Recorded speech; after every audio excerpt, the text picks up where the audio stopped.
During our engagement party, my fiance gushed. Matt's just an old friend, nothing more. When I found her secret texts, I left her with him. But when karma hit her hard, she begged me back because my fiancé wanted to explore her feelings for her longtime crush, so I put her right where she belongs. Here's how it all started, and trust me, this isn't something I expected to be dealing with at 22, especially after 3 years with someone I thought I'd marry. My fiancé, 21, and I had been together since we were practically kids, growing up through all those firsts and milestones. We got engaged just last year, and honestly, I thought we were solid. I mean, we weren't perfect, who is? But I thought we had the type of relationship where we were always honest with each other. Or at least I was. It all kicked off in November. Things had been a bit off lately, but I brushed it off as stress from work, life, and all that. Then I noticed she'd been talking to this guy. I'll call him Matt, not his real name, but close enough. I knew a bit about him from her past. He was someone she'd liked way back before we got together. I'd even met him once at a friend's gathering and didn't think twice about it.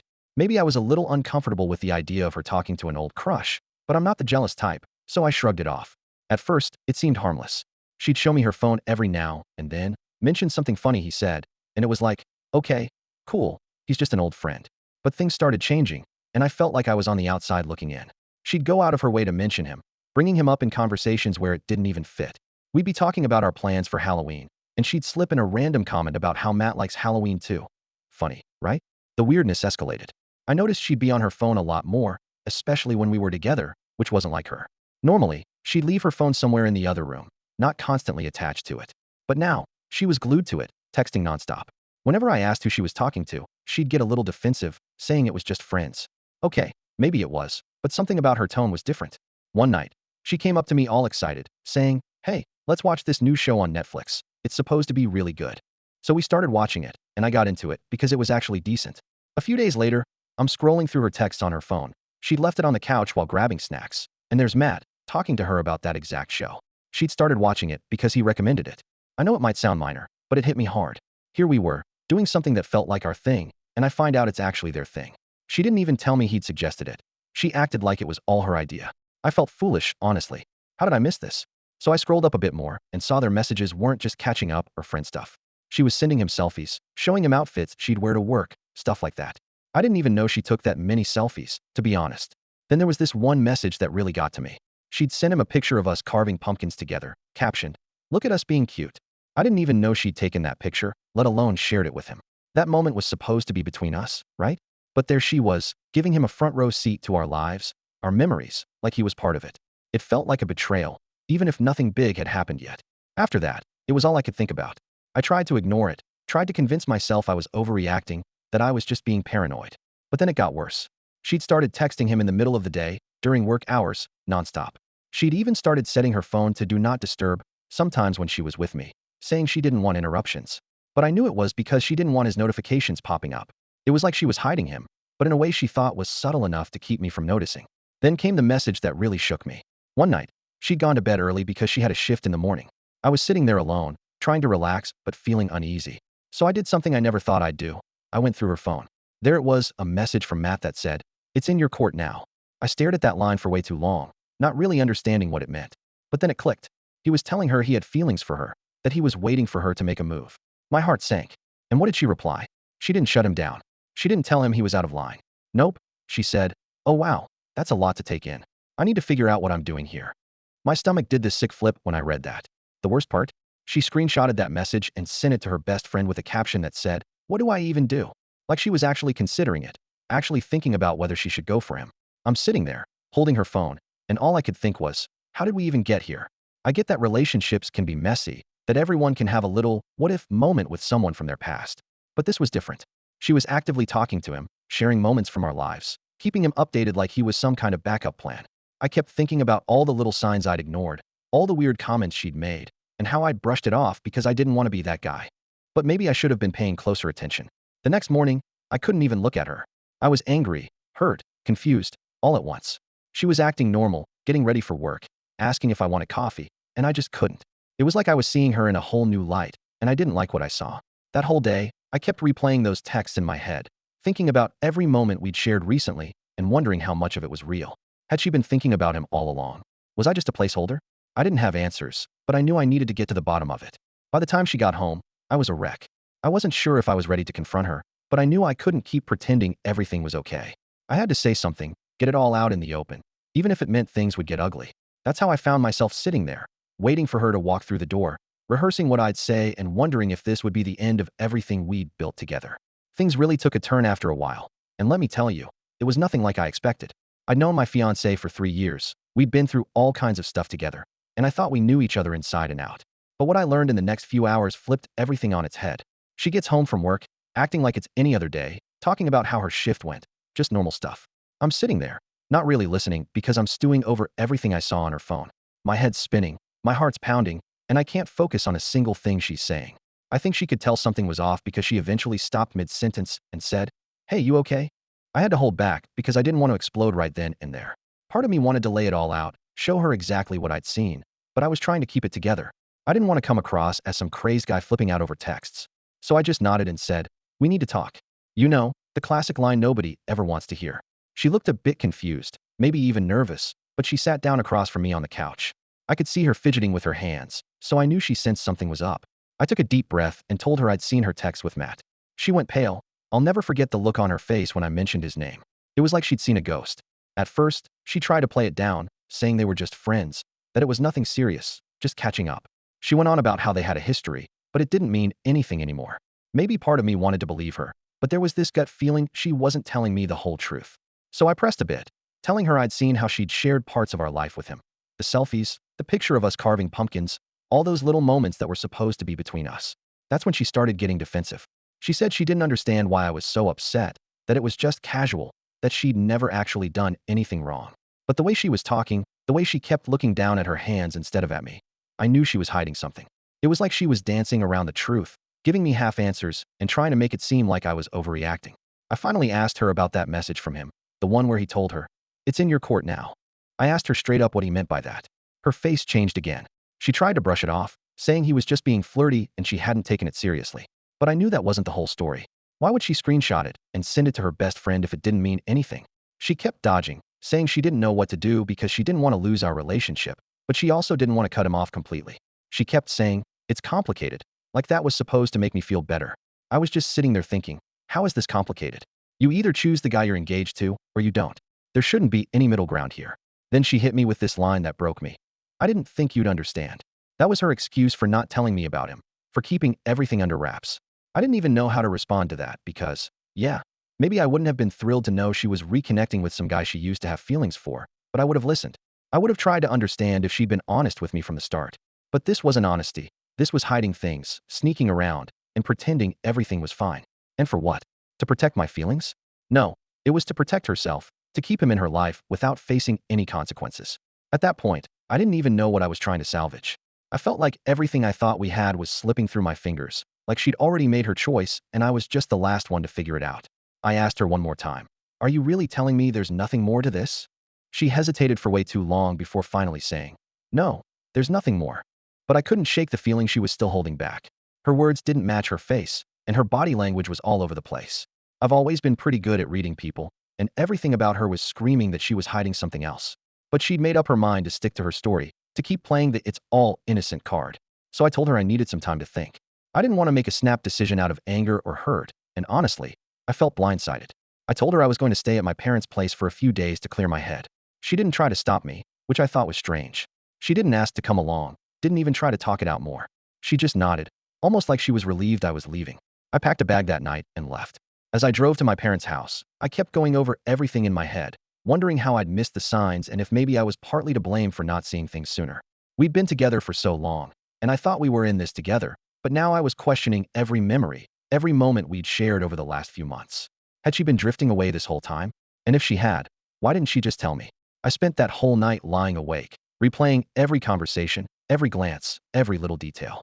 I started thinking back to the small changes I'd ignored, the way she'd become more secretive with her phone, the way she'd started going out with friends more often, the way she'd suddenly gotten into new interests I didn't even know about. It was like she'd been building this separate life right in front of me, and I was too trusting to see it. Maybe part of me was clinging to the hope that there was still something worth saving, that we could talk it out, go to counseling, do whatever it took to rebuild that trust. But as the hours went by, that hope started to fade. The more I thought about it, the more it felt like I was the only one holding on, the only one fighting for something that maybe wasn't even there anymore. The next day, I was exhausted, physically and mentally. I was supposed to go to work, but I ended up calling in sick because I just couldn't deal with anything. My mind was still stuck on her, on those texts, on that weird feeling that I hadn't even scratched the surface of what was really going on. By the end of that day, I knew I'd have to go back and confront her again. But this time, I wasn't going to let her dodge, wasn't going to let her hide behind excuses. I was going to get the truth, no matter what, because if there was one thing I knew for sure, it was that I couldn't move forward with her until I knew everything. After spending a few days away at my parents' place, I knew I couldn't just let things sit like that. I was still spinning with everything I'd found out, still confused, and I was getting more and more frustrated by the minute. I had too many questions that needed answers, and I wasn't about to let her keep dodging around the truth. When I got back to the apartment, she was there, acting like she was waiting for me. She looked all nervous, which honestly just confirmed my suspicions even more. She knew I wasn't coming back just to smooth things over. I sat down, and I could tell by her expression that she knew this wasn't going to be easy for her. I looked her straight in the eye and said, "We need to talk again, and this time, I need the truth, all of it." She tried to start with the same story she'd given me last time, that nothing serious had happened, that they were just reconnecting as friends, but I wasn't buying it. I told her I wasn't looking for excuses or explanations this time. I wanted to know exactly what had gone on with Matt and why she'd let things get so far, even to the point where he felt like he could tell her his feelings were in her court. I could see her squirming, like she was searching for the right words, or maybe just the words that would make her look the least guilty. She kept looking down, avoiding eye contact, which was so unlike her. Usually, she'd be upfront, but now she looked like a kid caught doing something wrong. Finally, she took a deep breath and admitted that maybe she had let things go too far emotionally. She said she got caught up in the attention, that she didn't realize how much it would hurt me. But the way she was saying it, with that hesitation, I could tell there was more she wasn't telling me. So I pushed further, told her I needed her to tell me everything. No half-truths, no dodging. I wanted the whole picture. After a long pause, she said something that made my heart drop. She admitted she'd seen him in person a few times, just for coffee, she claimed. Maybe if I was naive, I'd believe that. But something inside me knew that was just her way of testing the waters, seeing how much I'd actually tolerate. I asked her point blank, "Did anything physical happen?" She paused for a second, just a second too long, and then she nodded, barely looking at me. She mumbled something like, "It just kind of happened," like that was supposed to make it better. I sat there, feeling like the floor had disappeared under me. She actually admitted it, as if it was no big deal, like it just happened and wasn't a conscious choice on her part. The worst part was she tried to downplay it, saying it was just a one-time thing, like that was supposed to make me feel better or something. But honestly, that only made it worse. Here I was, putting all my energy into trying to salvage something, trying to find even a sliver of honesty in this whole mess. And she'd gone behind my back, not just emotionally, but physically too. I asked her why. Why would you do this when we were supposed to be planning our future together? Her answer, she said she'd been confused, that she felt like she'd lost a part of herself, and somehow reconnecting with Matt gave her back that peace. She went on about how she never meant to hurt me and didn't think it'd go this far. Hearing that made me feel like a complete fool. All those little signs I'd brushed off, every time she'd been vague or avoided talking about him, it all clicked into place. I'd trusted her, and she'd taken advantage of that. While I'd been planning our life together, she'd been stepping out with someone else, letting him into parts of her life she should have kept for us. I tried to keep my composure, but I could feel myself getting more and more angry. I told her I thought we were in this together, that we were building something real. She looked down, and I could tell she was feeling guilty, but at that point, her guilt didn't mean anything to me. She was only sorry because she got caught. If I hadn't found those messages, she would have kept it all a secret, hiding behind fake smiles and I love yous. I asked her, "Do you even care about us anymore? Or was this all just a game to you?" She didn't really have an answer for that, just kept saying she was confused and made a mistake. But that wasn't a mistake. A mistake is forgetting to grab milk on the way home. This was a choice she made, fully aware of what it would do to us. Finally, I couldn't listen to any more of her excuses. I told her that if she wanted to be with him, then maybe she should just go. I wasn't going to sit around while she decided if I was worth it. She kept saying she wanted to fix things, that she'd do whatever it took to make it up to me. But honestly, I was done. I couldn't trust a single word coming out of her mouth. I got up and started packing a bag. I told her I needed some space to think, to get my head straight. She didn't try to stop me this time, just stood there, looking defeated, as I grabbed my stuff. I could see her watching me, like she wanted to say something, but didn't know how. But at that point, I didn't want to hear it.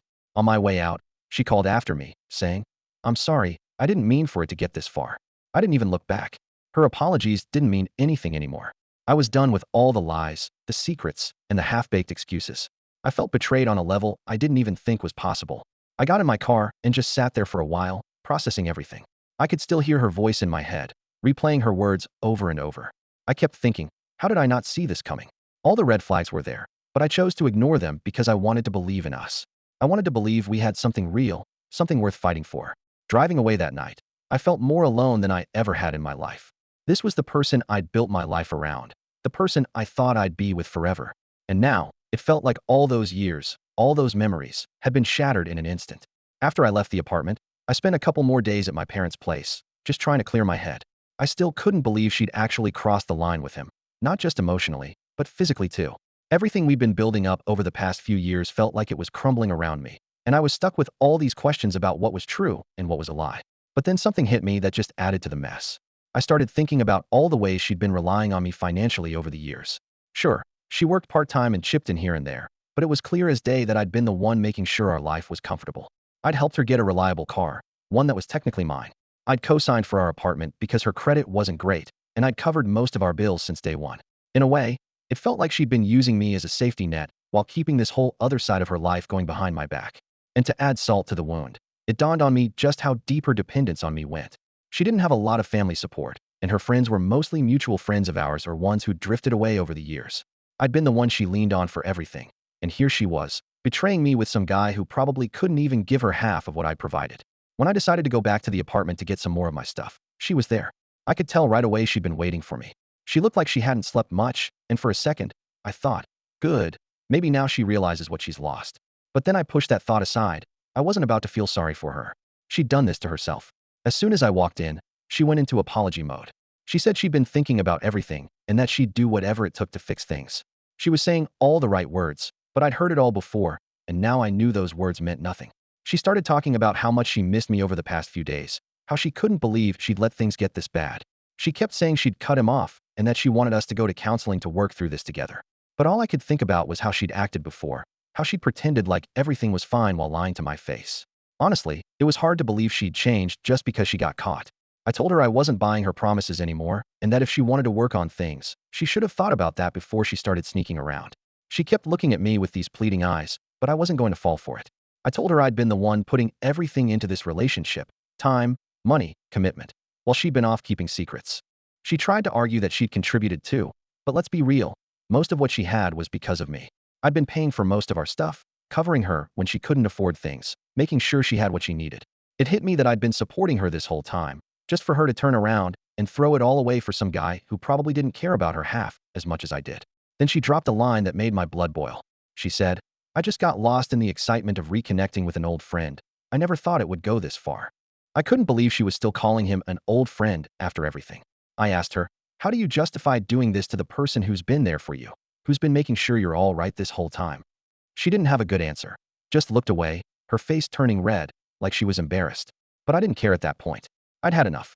I told her I was done, that I couldn't be with someone who'd put me in a position like this. She got really emotional, started crying, saying things like, "I know I messed up, but I can't imagine my life without you." She even tried to hug me, but I stepped back. I wasn't about to give her that comfort when she'd done nothing to deserve it. She started saying how hard things were going to be without me, how she didn't know where she'd go or what she'd do. It was like she was trying to guilt trip me into staying, hoping I'd feel sorry for her and give her another chance.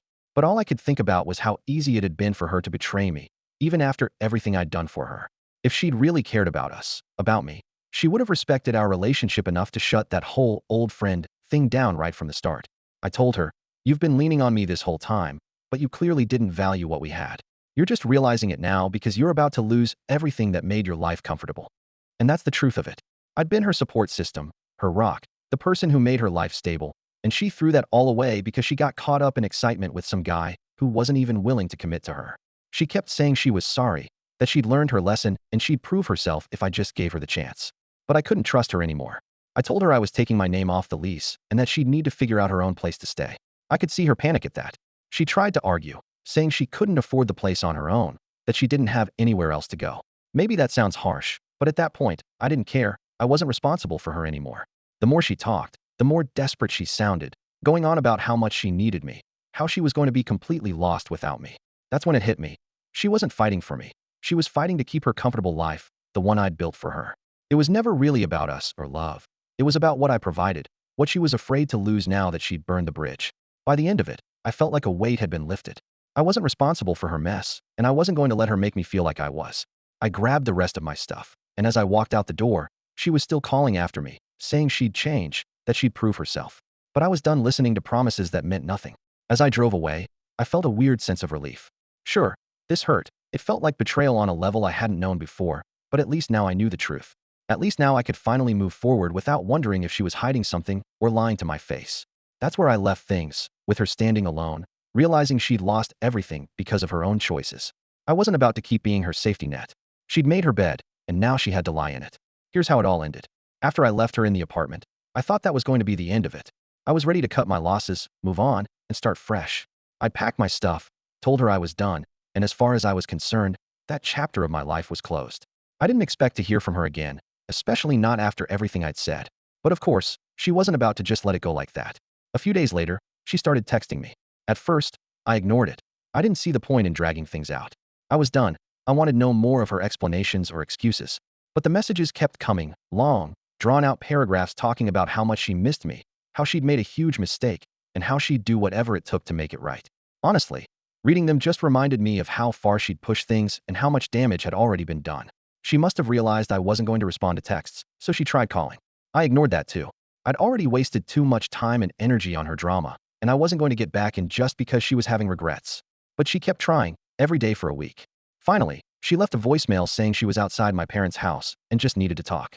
It felt like she was cornering me, and I knew if I didn't handle it, she was just going to keep showing up wherever I was. So I stepped outside to talk to her. She looked rough, like she hadn't slept or eaten in days. She started off with the same routine I'd already seen in the messages and calls. She said she realized she'd messed up, that she'd take full responsibility, and that she was willing to do anything to prove herself to me. But I wasn't interested in her performance. I told her she'd already proven who she was by her actions, and nothing she could say would change that. Then she dropped this line: "I have nowhere else to go." For a second, I could feel the guilt trying to creep in, but I shut that down fast. I wasn't the one who'd betrayed her trust, who'd been sneaking around and lying for who knows how long. She'd made those choices, not me. I told her, "You should have thought about that before you did what you did."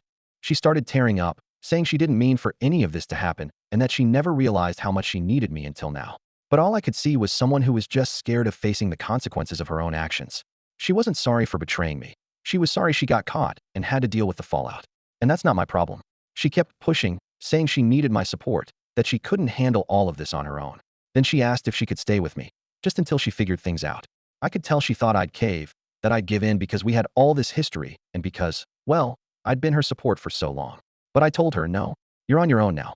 You wanted to keep secrets. Then go figure out your life without me in it." She kept pleading, saying she couldn't make it on her own, that she didn't have the resources, the stability. It was like she was throwing every excuse in the book to make me feel bad enough to take her back. But I wasn't about to be manipulated. I looked her in the eye and told her straight up, "You're only here because you realized how good you had it. If you really cared about me, you wouldn't have done any of this in the first place." At that point, she seemed to realize I wasn't budging. She started crying even harder, talking about how she had no idea what to do and that she'd made a mistake. But honestly, I was done feeling bad. She'd made her bed, and now it was time for her to deal with it. I didn't know her anything, not a place to stay, not my sympathy, nothing. Before she left, she tried one last time to tell me she'd do whatever it took to make it right. But I wasn't interested. I told her that if she really wanted to change, she should start by being honest with herself about who she is and why she does the things she does. Because all that talk about not meaning for it to happen was just her avoiding responsibility. She made her choices, and now she had to face them alone. As I watched her walk away, I felt a sense of relief. Sure, there was still some hurt. Losing someone you thought you'd spend your life with isn't easy, no matter the circumstances. But letting go of that burden, of being her safety net and the one always taking care of her, felt like lifting a weight off my shoulders. I'd been carrying that relationship for so long, and it was time to put it down. A few days later, she sent one final text, a long paragraph trying to clear the air and asking if we could still be friends. That one really got me laughing. Friends? After all that? I didn't even bother responding, just deleted the message and blocked her number. I wasn't about to let her keep a foot in the door, hoping she could come crawling back whenever things got tough. Looking back now, I realize how much I'd been ignoring all those red flags. She'd always been a bit dependent on me, financially and emotionally, and I just chalked it up to her needing a little extra support. But it's clear now she was more interested in what I could give her than actually building a life together. It wasn't love, it was convenience. To everyone who warned me that she wasn't marriage material, that I'd be setting myself up for heartbreak, thank you. You were right. I was blinded by what I thought we had, by the future I thought we were building together. But at the end of the day, I dodged a bullet, and I'm grateful for that. I can move on now, knowing that I didn't settle for someone who didn't deserve me. This whole experience was a lesson in trusting my gut, paying attention to red flags, and knowing when to walk away. She can figure out her own path now, just like I'm figuring out mine. Maybe one day she'll learn something from all this. But honestly, That's not my concern anymore. I've got my own life to live, and I'm finally free to live it without constantly looking over my shoulder, wondering if I'm being lied to. So yeah, that's how it ended. She had nowhere to go, no plan, and no one else to turn to because she'd burned her bridges. And me? I'm done looking back. I'm ready to move forward and find someone who values me for real. Here's how things played out after I cut her off for good. A couple of weeks went by, and honestly, I was finally starting to feel like I could breathe again. The constant stress was gone, and for the first time in months, I was able to focus on myself, work, and just moving forward. I hadn't heard from her since I blocked her, and that was fine by me. I was putting it all behind me, or at least trying to. Then one day, I was hanging out with a buddy of mine. His wife's close friends with a girl who knew my ex pretty well, so they ended up hearing some things.